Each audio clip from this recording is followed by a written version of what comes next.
These guys are going everywhere in Kenya and you love them. And guess what? I'm hosting Dave and Tracy Mani on Conversations with BC. You can come to lunch with us.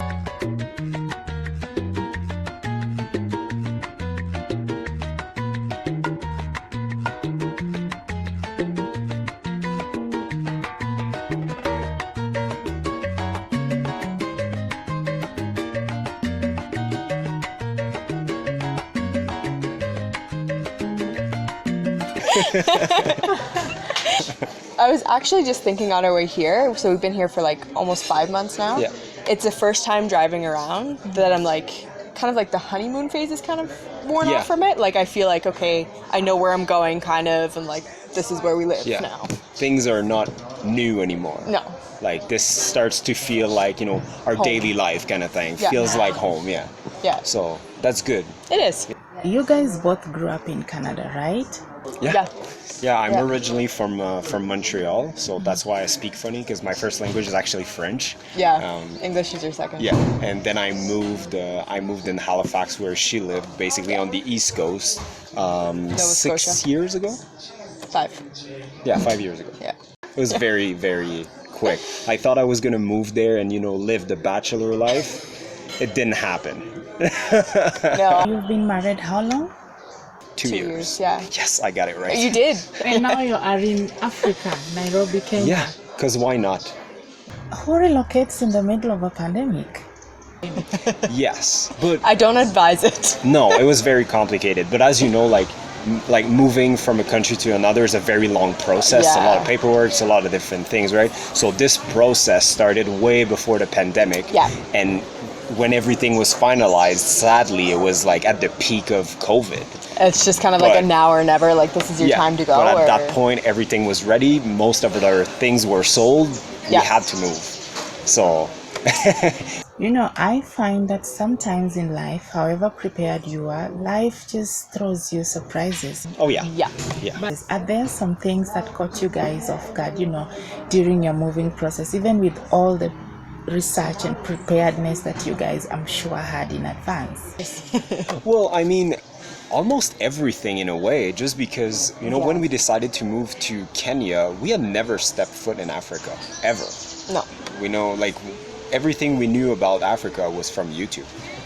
So we didn't really know what to expect at all. No. And the moving process in general, like dates get bumped, things get moved, and we were still both working full time. Like I was still working. I didn't stop working until 2 weeks before we left. Yeah. So that was complicated too. So Yeah. Yeah, it was hard. But right now, it feels right. Yeah. I like it. Plus, the weather here is much better than in Canada, especially at this time of the year. They got a feet of snow yesterday. 2 days ago. Yeah, they got a foot of snow. About this much snow overnight. Mm-hmm. Yeah. So I don't miss that. I hate winter, so I mean, I don't miss the Canadian climate. That's for sure. I must say, you have such an easy way with each other. Right from the first time I met you at that wine event, and even watching your videos, you tend to pick off each other so easily. Yeah, and that's nice to see. So you travel a lot. Mm-hmm. Yeah, I know a lot of people who cannot travel together. Even girlfriends go on trips as friends and come back as frenemies. So. Yep. How do you guys travel so much together and still manage to keep the relationship strong? I think it's important when you start to feel like you want to fight or you want to get cranky to acknowledge it and be like, hey, I need an hour of me time. I have to live with her all the time anyway. So I think it's easier for a couple to be away on vacation than it is to be home, because on vacation there's no routine. No. And you're always in that honeymoon phase, even though you've been together for years. It's you're on the beach, you're visiting new places, you're watching giraffes, I don't know, but it's fun. And you learn how each other travels. When I first met him, I was I had to have everything planned to a T. Well, him, we just fly there and then we book when we're there. So it takes you have to know your partner to know what to expect. You adjusted pretty good though. Yeah. You make it easy too though. Yeah. I'm sure you have individual ideas of what vacation should be. So how do you nail down an itinerary and still manage each other's expectations? I think we just, because we're very different. Like Yeah. she would love to just stay in a nice hotel and have a bath and drink some white wine. Yeah. And if I could jump off of a plane every single afternoon, I would do that. So we just do a little bit of both. Yeah. Some weekends we do some little staycation around Nairobi where we go in a hotel and drink wine, eat good food, and then the next weekend we'll go off-roading and try to find some rhinos. You know, And something being that, the one that like wants to be in the staycation, it does take some time to like get out of your comfort zone. But I have never got out of my comfort zone and been like no, I don't want to do that ever again. So it's been good. and there's just so much to see in Kenya that it's great. Yeah. How about alone time? Maybe you go somewhere for like you just came from a trip where you were together for 9 days. How then do you still find alone time within the combined time? Or you guys don't have such a thing? Kind of don't. Like when we come home, like your time is like for you to work out. Yeah. So like we kind of decompress that way. So like when we come home, he usually works out for like a couple hours a day just because that's what you enjoy. And at that time, I have my time to myself where I sit down and watch my shows because that's what I enjoy doing. Yeah. So. And also, know. I mean, when we're home, like, we'll eat every meal together. And, like, at the end of the night, like, we'll always, like, wind down, watch a show. Like our mutual show that we love. Yeah, exactly. Yeah. But during the day, like, I do, like she said, like, I work out, like, probably 2 hours a day alone. That's my own time. I'll do a lot of editing. So like that's something I do on my own too. Yeah. Tracy's more like answering comments and doing the subtitles and like and little odd stuff. men things. But the big part of editing, that's all me, and that sometimes takes 4, 5, 6 hours in a day. So that's our own time, I would say. Yeah. It's said that finances are one of the biggest sources of conflicts in relationships. So how do you guys manage or plan your travel budget in such a way that you don't end up quarreling during vacation or when you're back about money? On vacation or after? That's a good question. To be honest, like we're always trying to find deals, and we're very lucky just because our channel is growing quickly. A lot of companies reach out, so we don't pay for every trip. Like every time we start a video and we start by saying like we got invited somewhere, that means we didn't pay. So we're very lucky for that. And otherwise, like even when we started and our channel was pretty small and nobody offered us anything. We were always looking for deals. There's a lot of travel agencies in Canada. Otherwise, like we try to be smart and we don't over like. Our travel is our only real spending. The rest of the time, like I bought like a beat up Land Rover when I showed up here, and we've cut back on like everything else because we both want to put the money into that. Exactly. So it's kind of like a mutual. Like a shared priority. Exactly. Yeah. Your vibe, I think I get that more from David. I don't know maybe because he does most of the talking in the videos. Like you're so positive. You are so positive. It's like, oh my God, this guy, is there ever something going wrong? In life in general, how do you keep finding the positive? There's negative everywhere all the time. I daily decide to not care about it. I don't want anything about it to do about it. I don't want to look at it. I don't want to hear about it. I just push it aside basically, and I just decide to focus on the positive. And that's funny because a lot of people are saying like there's no way that everywhere you go it's always great. And I'm like, but it is. And like, there's always, there's little things here and there. And sometimes like it takes everything I have and I'll say like, this was bad. But it's very rare that I say that. But I just think it's important to like focus on the positive. And if I go somewhere and there's something I don't like and I speak to an employee or, the manager or whatever, and they explain to me why it went this way, then it's fine. Like I Yeah. understand. Like you can't be perfect. No. So And I'll never forget, like, because when we met, like, I'm the opposite. I'm the worrier of the relationship. And I'm like, I think of everything that can go wrong. And he's like, everything that can go right. And I'll never forget, we were, like, late for a flight once. This was, like, 3-4 years ago. Our first traveling trip together. Oh, yeah, I was like, Dublin. we're going to be late. Like, I was stressing. And he's like, okay, so what happens if we miss our flight? I was like, well, then we don't go. He's like, no, like, we find a way to get there.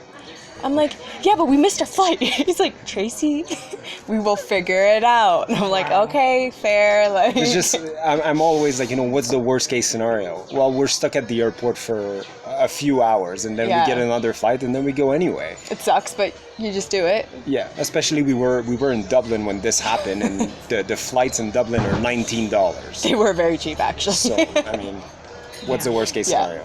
So yeah. Yeah.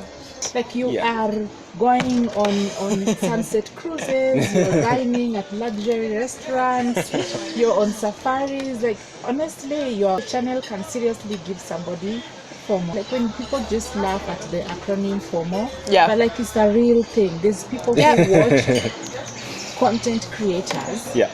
and completely get depressed out of it. Like, and content creators do this. We give people FOMO without even intending to. Yeah. Like, Yeah. What, Yeah. what can you say about the fear of missing out? It's a good question.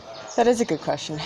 But like when you look back to even when we were in Canada before coming here, you take the prime example of like going to the Giraffe Manor. That was like a top of the bucket list. Never thought we would ever in a million years get there until like 20, 30 years down the road. Yeah. So as much as it seems like you're not going to get there, you will. Put in the work, whether it's your day job or whatever you're doing. Set some money aside, like slowly, and it may take years, but you will get there. Yeah, I think people should really realize that everything is just packaged to represent. Yeah. 100%. Yeah. Like you said earlier. And sometimes when somebody is watching, like probably when somebody will be watching this vlog, we are seated somewhere in pajamas and 100%. or 100%. burning midnight oil editing for hours and hours, and like it has nothing related to what you're seeing on the screen in that moment. Like Exactly. most of the time, I don't even wear makeup unless it's like the weekend. Like David comes home from work and I'm like in my sweatpants, like hair up. Like it's just those little things that you don't see. Yeah, exactly. But I really do my best through Yeah, you do. Instagram, not on YouTube, because YouTube is there to we want to show travel, and that's Yeah. that's what we're all about. But I do my best on Instagram to show my daily life. Like I want people to understand that there is so much work for tiny rewards that 20 goes minutes. that goes into content creation. And every time people see a video that's posted like where we're on a beach with those amazing drone shots and everything, and then they text me right after the video like, oh my god, I'm sure you're doing something crazy right now, and I'm watching YouTube like on my couch. You know what I mean? Like it's Or the not. times when we go to like a hotel or something and Dave will be like, hey, like I just have to be annoying for like an hour. And it takes an hour before we like actually enjoy things. Because we're either doing the room tour or like you want to do like a drone footage or find a like, thumbnail and it takes everything. time to set those things up. Yeah, and that's also the other thing, because I experience the same thing. Sometimes you go to a place and you're thinking, I've spent so much money to book this, to come and have this experience. Then there's also the vlogging part. You're like, do I just not like how do you still enjoy a place while most of it is work? I think that we found a good way to just make the vlogging part of the experience. Like we're just used to have the camera and talk to the camera. It's like bringing people along, Yeah. right? It's like a third person that you're bringing, and you're just talking to that person, just explaining what you're doing, kind of thing. But I would say for like the nitty gritty things, like say like the room tour and like the things that usually take time, we usually do that when we first arrive. Yeah. So that way it's kind of like out of the way, and then we can bring you along and enjoy the rest. Yeah. So you don't have to think about it. Like even before we go, you normally have a thumbnail in mind. And that's like thinking about it for like 2-3 days before we arrive. Yeah, So- but like nothing we do, like a lot of people think that like everything's pre-planned. It's It's not. Yeah. we arrive there and we'll see how it Go goes. with it. Yeah. So you basically like just stay in the moment, as much as you're still vlogging, but you're in that moment. You're not like, you're just filming the moment. Yeah, 100%. And you know, the reason why we started that channel was for us, and still for us. We're making those videos to, you know, in 25 years down the road, be able to like look back and be like, whoa, we were cool back in the days. You know what I mean? But I think it's important too, like, there have been times where it's like go, go, go, like when we were with Tom. Yeah. We had 3 destinations, so there was a lot of filming. And at some point for a supper, I just looked at you and was like, tonight, like, no camera. Yeah. Like, just us, let's put it down. We'll pick it back up tomorrow morning. And you Yeah. have to recognize that as well, especially as a couple. Yeah. Or else it just like takes over. Yeah, Yeah, and like also- having a third person in the couple, basically. Yeah. And also I think it's like when you start a YouTube channel and mostly it's for you, Yeah. then that is not difficult, you know, as opposed to if you start it with the idea of you just want to be popular, like it's for people more than it's for you, Yeah. then you become like a slave to 100%. to your 100%. audience and something like So that. So like I know there's still more for you guys to experience. There's so many places left on So our much list. left. Like, we Yeah. haven't even been to like Amboseli, Samburu, Mombasa. Like, Yeah. there's still a lot The of desert. big places. There's a desert up north. Yeah, I didn't know that. We didn't know that, so Yeah. now we gotta go there. I want to show to people that there is so much more to Kenya and Africa as a whole. Yeah. And we think that by showing all the things that you can do and all the positive and the people and the food and, you know, everything that's great about this country, it's going to make people like us from all around Yeah. the world to come and see Travel. it for their own, like travel, take a holiday here. Yep. And hopefully, in a way, that's also a way to help the country, because like tourism in Kenya is tourism. very important. Yeah. So people need to know like there's so much to see here. So Yeah. that's what we want to do. It's not advertised that much. No, it's not. I was shocked the first time we went into Two Rivers Mall. Yeah. Yeah. Like, it was just so nice. It's And most of the malls actually. Like Yeah. Village Market too. I mean, it looks like any mall in Canada.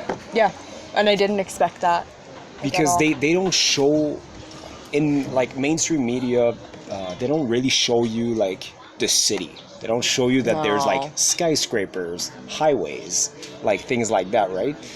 So yeah, to be here and see it, and you're like, meh, it's just like any other city. And the houses are beautiful here. Yeah, there's a lot of Like, very did nice not houses. expect that either. Yeah. One of the big reasons why we moved here too was Kenya is a good hub for traveling. Yeah. Because it's kind of in the center of the world. It's on the Yeah. equator. It's in Africa. It's in the middle of everything. So from here, we wanna see as much of Africa much. as we can. You know, we want to go to Uganda and Tanzania and a bunch of country. Rwanda, Yeah, all- South Africa yeah. for the wine, obviously. Yeah. So there's a lot of country within Africa that we want to see. But within the next few years after traveling within Africa, it's a great place to travel from. So you can go to like Europe, just up there. You can Yeah. go to Asia. You Asia. can go to Australia. You can go to America. It's kind of in the middle of everything. Dev and Tracy Money, guys, this couple moved from Canada to Kenya smack in the middle of the pandemic, and they documented all of it, so please follow their channel. This conversation over lunch was shot at Chesonya, a beautiful garden restaurant and wine bar, perfect wine bar in fact. I reviewed the restaurant some time back. If you enjoyed our conversation, give the video a thumbs up. Let me know what you liked about our conversation in the comment section, and don't forget to subscribe and hit the notification bell so I can see you in the next video.